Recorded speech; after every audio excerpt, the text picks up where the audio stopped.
মৃদুমুদ্ৰা ডেকা আমাৰ 31 তাৰিখে নলবাৰীত এটা তেখেতক এজন লোকে যিহেতু প্ৰহাৰ কৰিলে তাৰপিছত তেওঁ নলবাৰী মেডিকেল কলেজত লৈ গৈছিলে আৰু 1 তাৰিখে ৰাতিপুৱা 2:21 আমাৰ গুৱাহাটী চিকিৎসা মহাবিদ্যালয়ত আমি এডমিশ্যন দিছিলোঁ। তাৰপিছত তেওঁ এই দীৰ্ঘদিন আমাৰ আজিলৈকে তেওঁ আমাৰ হস্পিটেলত মেইনলি ICUতে ৰখা গ'ল। তাৰ ভিতৰত তেওঁক দুবাৰ আমি অস্ত্ৰোপচাৰো কৰিলোঁ। তেওঁৰ যিহেতু চোকা অস্ত্ৰ দি তেওঁৰ স্পাইনেল কৰ্ডৰ চাৰ্ভাইকেল আৰু লাম্বাৰ ডাৰ্চেল এৰিয়াত কিছুমান আঘাত পাইছিলে। দুবাৰ অস্ত্ৰোপচাৰ কৰিলোঁ। তাৰ মাজত তেওঁ বহুখিনি মাজতে সুস্থ হৈছিলে। আপোনালোকে যেনেকৈ আগতে আহিছিলে গম পালে আমি ফিজিঅথেৰাপিও আৰম্ভ কৰিছিলোঁ। যদিও তেওঁৰ লগত নাৰ্ভ ইঞ্জুৰি আছিলে সেইকাৰণে ফিজিঅথেৰাপিখিনি বেছিকৈ ভালকৈ কৰা গৈছিলে। লাহে লাহে কিন্তু তেওঁৰ অলপমান শৰীৰটো অসুস্থ হ'ল আজি লাষ্ট 7 দিনমানৰ পৰা। আৰু কথাখিনি আমি তেওঁলোকৰ ঘৰৰ মানুহকো ক'লোঁ, পৰিয়ালকো অৱগত কৰা গৈছিলে। আৰু সেই মৰ্মেত লাষ্ট আজি 3 দিনৰ পৰা 72 ঘণ্টাৰ পৰা তেওঁৰ শৰীৰটো আৰু অসুস্থ হৈছিলে। সেইকাৰণে আমি ব্লাড প্ৰেছাৰো কমিছিলে, ব্লাড প্ৰেছাৰৰ দৰৱ পাতিও দিয়া গৈছিলে। কিন্তু তেখেতৰ যোৱাকালি আমি তেওঁক ইণ্টিউবেশ্যন কৰিব লগা হ'ল, তাৰমানে ভেণ্টিলেটৰ দিব লগা হ'ল। আৰু দি পেলাই আজি ৰাতিপুৱালৈকে তেওঁৰ শৰীৰটো আৰু অসুস্থ হ'ল। আৰু ৰাতিপুৱা কাৰ্ডিয়েক এৰেষ্ট 2টামান মাৰিলে, আমি যোনটো ৰেকৰ্ডত থাকে আৰু তো কাৰ্ডিয়েক এৰেষ্ট পোৱাৰ পিছত আমি তেখেতক আজি 7:30 বজাত তেওঁক আমি মৃত্যু বুলি আমি ঘোষণা কৰিলোঁ। আমাৰ ইয়াতে অহাৰ পিছত আমি এটা স্পেচিয়েল টিম বনাই দিছিলোঁ। আমাৰ তাতে নিউৰ' চাৰ্জাৰী তাৰপিছত চাৰ্জিকেল টিমটো থাকেই লগত, কাৰণ চাৰ্জাৰী আণ্ডাৰতে এডমিশ্যনটো হয়। চাৰ্জাৰী, নিউৰ' চাৰ্জাৰী, নিউৰ'লজি, চাইকেট্ৰি গোটেইখিনি মিলাই আৰু গেষ্ট্ৰ'ইণ্টেষ্টাইনেল চাৰ্জাৰী, কাৰণ মাজে মাজে তেওঁৰ অলপমান লিভাৰ প্ৰফাইলটো আপ ডাউন হয়, কাৰণ বহুত এণ্টিবায়'টিক পাইছে।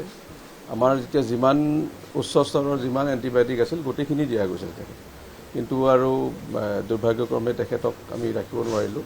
আমাৰ ফালৰ পৰা যিখিনি চেষ্টা কৰিব লগা হৈছিলে গোটেইখিনি কৰা গৈছে। তেখেতৰ কথাখিনি আমি নলবাৰীৰ SSP বিবেকানন্দ দাস আৰু নলবাৰীৰ যোনজন সদৰৰ তেওঁলোকৰ SDO ACSৰ তেওঁলোকক আমি গোটেইখিনি কথা আমি জনাই দিছোঁ। তেওঁলোকৰ ফালৰ পৰা OC নলবাৰী আহি আছে, পাবই চাগে আৰু আধা ঘণ্টামানৰ ভিতৰতে। তেতিয়া তেওঁলোকে এটা ইনকুৱেষ্ট কৰে, যোনটো তেওঁলোকৰ কাৰ্বাই পুলিচৰ, তাৰ মতে ইনকুৱেষ্ট কৰি পেলাই আমি আণ্ডাৰ ভিডিঅ' আমি পষ্টমৰ্টেম কৰিম।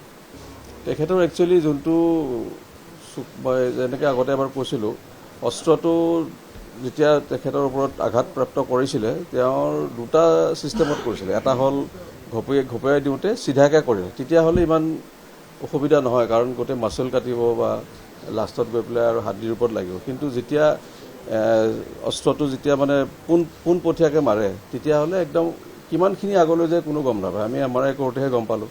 MRI বাৰু লগে লগে কৰা গ'ল, কাৰণ দুপৰীয়া MRI কৰি আবেলিলৈকে অপাৰেশ্যন কৰা গ'লেই। তেতিয়া কি হয়, আমাৰ স্পাইনেল কৰ্ডৰ 3টা লেয়াৰ থাকে আৰু ডুৰা মেটাৰ ওপৰতো সেইটো ফালি যায় আৰু ফালি গ'লে আৰু ভিতৰত কিমানখিনিলৈকে ডেফ্থলৈকে কৰ্ডডালত ইঞ্জুৰি হয় ইমান পটকৈ ক'ব নোৱাৰি। যদিও হওক তেওঁৰ প্ৰগ্ৰেছটো ভাল ওলাইছিলে। আমিতো আৰু ৰুমত শ্বিফ্ট কৰাৰ কথাই ভাবিছিলোঁ, কিন্তু আৰু দুৰ্ভাগ্যক্ৰমে এইটো কৰা নহ'ল আমাৰ। তেওঁৰ অস্ত্ৰোপচাৰ হ'ল আজি, বহুত দেৰি হ'ল। প্ৰথম অস্ত্ৰোপচাৰ কৰিলোঁ, ছেকেণ্ডটো কৰাও আজি 12 দিন হৈ গ'ল। সেইখিনি কৰি পেলাই তাৰপিছত আমি ড্ৰেইনো দিলোঁ, কিবা ওলাই নেকি।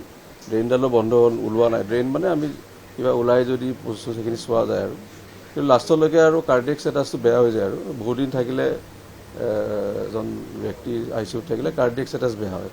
লাষ্টত কাৰ্ডিয়েক এৰেষ্ট 2বাৰমান মাৰিলে, সেইকাৰণে আৰু ৰিভাইভ কৰা নহ'ল আৰু ব্লাড প্ৰেছাৰটো বহুত কমি যায়।